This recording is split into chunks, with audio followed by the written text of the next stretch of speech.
In today's video, I am going to teach you how to trade in Steam without waiting 15 days. If you've ever tried to send a trade or list an item on the Steam market and saw a 15-day hold, the fix is straightforward. Turn on the mobile authenticator, give it time to take effect, and then confirm every trade through the app. I'll walk you through each part so you know exactly what to expect. First, activate the mobile authenticator.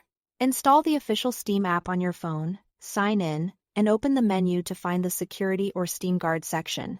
There, add the authenticator by following the on-face screen prompts.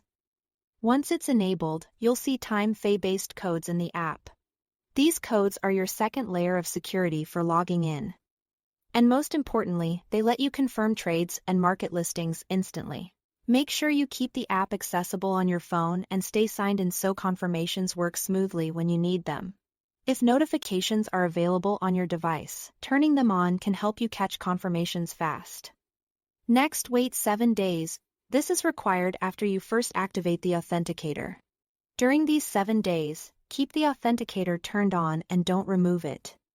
If you turn it off, the timer resets and you'll be stuck waiting again. You can still use Steam as usual during this period.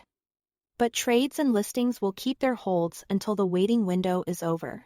Consider this week a setup phase that unlocks faster, smoother trades going forward.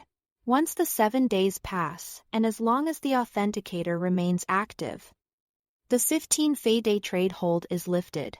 Finally, confirm trades and listings in the app. Anytime you send items or put something on the Steam market, open the Steam app and check the confirmations section. Review the details carefully, what you are sending or listing and who it's going to then approve it. If something looks off, you can cancel it right there. Approving quickly helps your trades go through without delays, since confirmations can expire if you wait too long. After your 7-day window has finished, this confirmation step is what keeps your transactions instant instead of being held. That's all there is to it. Thanks for watching.